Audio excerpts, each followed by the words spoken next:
Hello, everyone. A lot of stuff going on in the world right now. I would say it's crazy, but it's crazy all the time these days. It probably always has been, honestly. Um, I'm talking today about Christianity not being an elegant thing, and that it's a tough thing to go through, and it's not an easy road. It doesn't mean it can't be rewarding. It doesn't mean God won't reward you while you're here.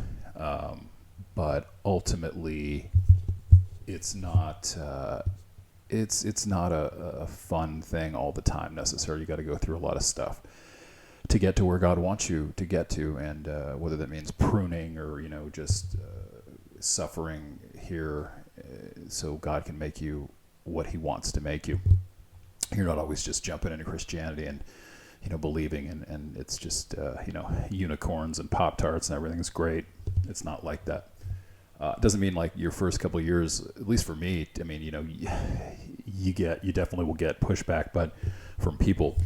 Um, but I think God gives you a little leeway sometimes, just because you're on fire usually at the very beginning, and you kind of wish you could stay that way, but you can't. Your whole time, hills and valleys. So Christianity is not elegant, an elegant thing. It's raw and it's rough, but it's real, and I'd rather the real and the rawness of something and the truth than I would some fake elegance, some fake LA let's do lunch kind of bullshit. You know how it goes. I'm going to read a couple verses that are a couple you've heard before, a couple maybe you haven't. Jeremiah 29:11-13. When I hear this, sometimes when I'm going through stuff, I kind of, I don't want to say roll my eyes, but kind of sometimes in my life I have, and I shouldn't, but it's just, I've heard that. Oh my God, I'm going through stuff. I don't want to hear this again, but it's true. It doesn't negate the fact that it's true because it's from God, so it's true anyway, but you don't want to hear it sometimes when you're going through crap, Uh, For I know the plans I have for you, declares the Lord, plans to prosper you and not to harm you, plans to give you a hope and a future. Then you will call on me and come and pray to me, and I will listen to you. You will seek me and find me when you seek me with all your heart. He knows the plans for you. He's not going to hurt you. He's going to allow you to go through stuff and prune you, and it may feel like you're just, it's bad, but ultimately you'll get to where He wants you to get to. John 15:4, another one. Remain in me as I also remain in you. No branch can bear fruit by itself. It must remain in the vine. Neither can you bear fruit unless you remain in me. So what that means is don't break away. Don't leave Him. Don't fall away, because, it'll interrupt what He's trying to do for you. It'll interrupt the process. It doesn't mean you can't get back to it, but it will delay it. Scrolling down, let's see. Another one is a good one, Deuteronomy, that I picked four of them. Deuteronomy 31:8-9, one Old Testament. The Lord, as I did before, the first one, the Lord Himself goes before you and will be with you. He will never leave you nor forsake you. Do not be afraid. Do not be discouraged. That's important to think about, too, because it may, and I can attest to this in my life, it may feel like He's not there. It may feel like He's distant or nowhere to be found. Don't believe it. It seems like it's the case. It's not the case. He's always with you. He's closest. Sometimes when He feels the farthest away, he's the closest. It sounds weird to think about like that, but He is, because He's letting you go through stuff, and He's making you better. He's making you a better person. John 16:33. I have told you these things so that in me you may have peace. In this world you will have trouble, but take heart. I have overcome the world. He overcame the world through Jesus. Yeshua has, through His death and resurrection for your sacrifice for your sins. That's how He overcame. God can do whatever He wants, but He overcame the world in winning by sacrificing Himself and resurrecting. Jesus is God, and He is God in the flesh, and believe in Him, and you will be saved. Call out to Him, even if you've done. This is the thing too. People say, well, baptize, you have to be baptized to make it, and you have to do this, and you have to do that, and you have to do that. The thief on the cross went to heaven without doing any of that. The one next to him, next to Jesus, said, Jesus said to him, you'll be with me in my kingdom. If you do, I'm not saying to wait, because you could die tomorrow if you don't have Jesus, but you can call out to him with not having him your whole life on your deathbed and be saved if you mean it in your heart, Jesus, if you're crying out to be saved. Most people don't get that chance, and don't wait that long, because you never know.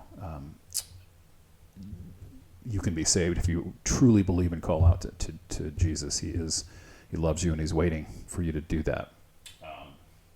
And then he'll prune you, and it's a ride. I'll tell you what, it's a ride. That all being said, I wanted to give some encouraging verses today and for this week.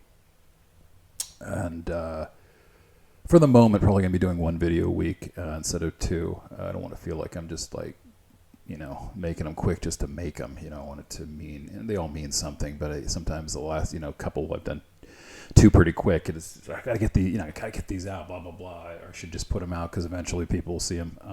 But I don't want to do it like that. I mean, they're all truthful and meaning, and I mean every word. It's just I want to feel I'd rather do one, have more quality than quantity per se.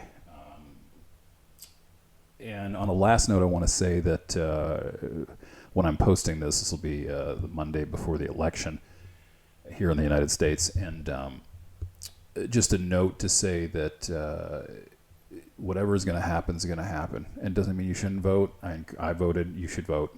But especially how where you vote from a God perspective. And again, politicians are politicians, so it doesn't mean just because you vote for someone they're going to do what you think they're going to do. This is what I said before. I'm not a fan of politicians, but you also can see at least visually people's fruits and vote accordingly. That's all I have to say about that. But because I think the devil can divide people even through politics. I think, like I said before, this is not a fence-sitting thing. This is something that there are Christians, legitimate Christians on both sides of the political spectrum. And I think that God will handle those people in the sense of maybe correct them and how they're doing things, and like all of us. But you've got to put God and just Jesus, Yeshua, over politicians. Whatever's going to happen throughout the history of the world, things have moved on, and God has allowed things and put people in place. And these human beings who are complete crazy people think that they're the evil. And I mean these evil people who are thinking they're moving the chess pieces and working the world and doing what they're not. It's being allowed. And sometimes God allows the devil to do that, allows it. But God is in control. I believe, at least. I believe he allows evil people to do what, he allows it, he watches. But ultimately, God is in control, and he puts the pieces in place, and he allows what's going to happen for good or just what's going to ever happen is going to happen. God is in control, and you need to realize that. So don't be afraid of what's going to happen. Tomorrow, I say tomorrow, I'm not doing this video on a Monday, but when I post this,